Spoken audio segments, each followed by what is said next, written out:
Why do you think that is? I mean, why is that? I mean, is it just because people are lazy today, or they're bored? I mean, are we just like bored, spoiled children who've just been lying in the bathtub all day, just playing with their plastic duck, and now they're just thinking, well, what can I do? Okay, yes, we are bored. We're all bored now. But has it ever occurred to you, Wally, that the process that creates this boredom that we see in the world now may very well be a self-perpetuating, unconscious form of brainwashing created by a world totalitarian government based on money, and that all of this is much more dangerous than one thinks? And it's not just a question of individual survival, Wally, but that somebody who's bored is asleep, and somebody who's asleep will not say no? See, I keep meeting these people. I mean, just a few days ago, I met this man whom I greatly admire. He's a Swedish physicist, Gustav Bjornstrand, and he told me that he no longer watches television, he doesn't read newspapers, and he doesn't read magazines. He's completely cut them out of his life because he really does feel that we're living in some kind of Orwellian nightmare now, and that everything that you hear now contributes to turning you into a robot. When I was at Findhorn, I met this extraordinary English tree expert who had devoted his life to saving trees. Just got back from Washington, lobbying to save the redwoods. He's 84 years old. He always travels with a backpack because he never knows where he's going to be tomorrow. And when I met him at Findhorn, he said to me, "Where are you from?" And I said, "New York." He said, "New York, yes, that's a very interesting place. Do you know a lot of New Yorkers who keep talking about the fact that they want to leave but never do?" And I said, "Oh, yes." And he said, "Why do you think they don't leave?" I gave him different banal theories. He said, "Oh, I don't think it's that way at all." He said, "I think that New York is the new model for the new concentration camp, where the camp has been built by the inmates themselves, and the inmates are the guards, and they have this pride in this thing they've built. They've built their own prison, and so they exist in a state of schizophrenia, where they are both guards and prisoners, and as a result, they no longer have, having been lobotomized, the capacity to leave the prison they've made, or to even see it as a prison."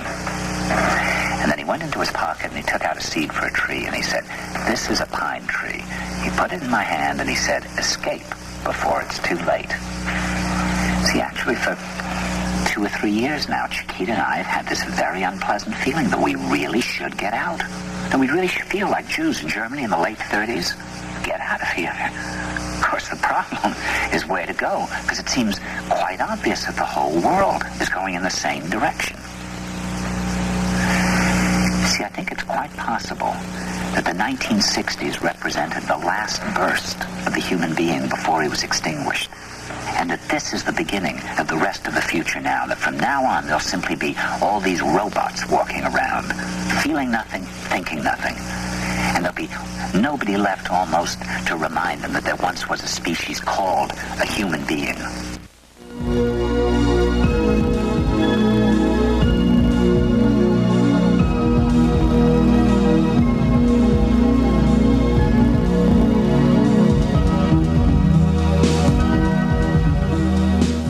Hi, it's one of those days when you call the studio and you find out there's a cancellation, you have to jump on it, ready or not, and this is mostly not.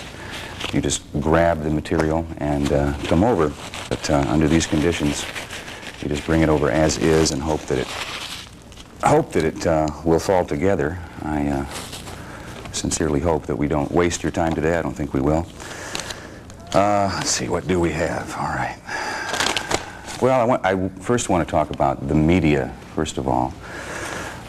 We have no idea, God only knows the damage that the national media, and the local media for that matter, is doing to our minds. It is the practice in most local TV newsrooms, the tacit rule, I should say, is that if it bleeds, it leads. And more often than not, if a story is lurid, it has a better chance of topping the broadcast. I invite you to check that out tonight. So the results wind up being a lot closer to America's Most Wanted or a current affair than anything that might make a journalist feel proud. Dramatic crime reports and brief news items are accompanied by the anchor's happy talk. Weather and sports, and of course plenty of commercials. There's about 1 minute of ad for every 4 minutes of so-called news, and to round the show out, local broadcasts commonly close with a cuddly human interest story affirming the basic goodness of the community. But TV news is not about making sense. It's not about reporting the news. It's about making money, and lots of it, as a matter of fact. Even when dealing with substantive topics, local TV news reporting tends to be extremely shoddy, really an embarrassment from any journalistic viewpoint. In 1990, the Columbia Journalism Review published a devastating account by a researcher who spent 50 days inside TV newsrooms in several metropolitan cities. And he says, overall, 18 of the 32 stories analyzed, 56%, were inaccurate or misleading. And making matters worse, he says, often the station made no effort to correct obvious mistakes or omissions. Now, there's a pattern to this miscoverage. There's an economic logic to these distortions and inaccuracies in these 56 cases.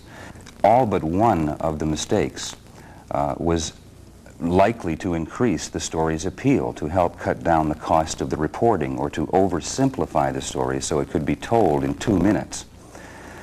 Some TV newsrooms trim their budgets by using free footage provided by PR departments of various corporations and government agencies and other well-financed institutions. Many times, the hardly impartial provider of these video press releases is never identified. The Fox TV affiliate in Los Angeles, I think, is the most notorious for this. One night I counted 4 major PR stories in a single night. There was a report on StarKist's introduction of dolphin-safe tuna.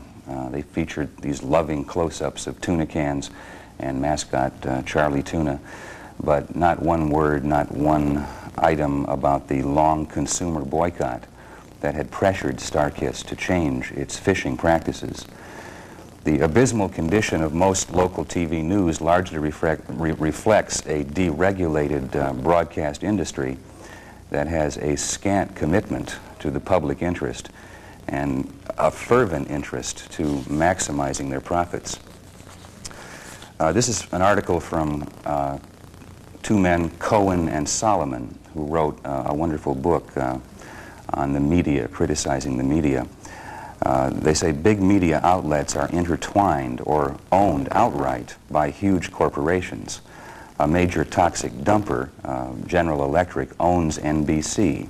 Other large firms are mega-buck investors in media, and they frequently spend huge sums of money to advertise on the airwaves and in print.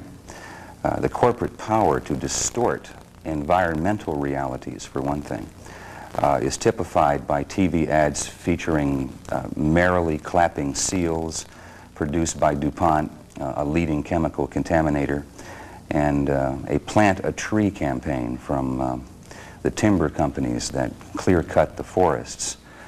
On so-called public TV, a dozen big corporate polluters, including BASF, Chevron, Goodyear, and Mobil, polish their images by underwriting nature shows. Environmentalists refer to these commercials and these programs as eco-pornography. Now, the news media generally sees themselves as the watchdogs of government, but not of corporations. Harvard's Neiman report, 1991, quote, "It is beyond doubt that large corporations have always governed. Corporate domination of news is accelerating via swift consolidation of media ownership."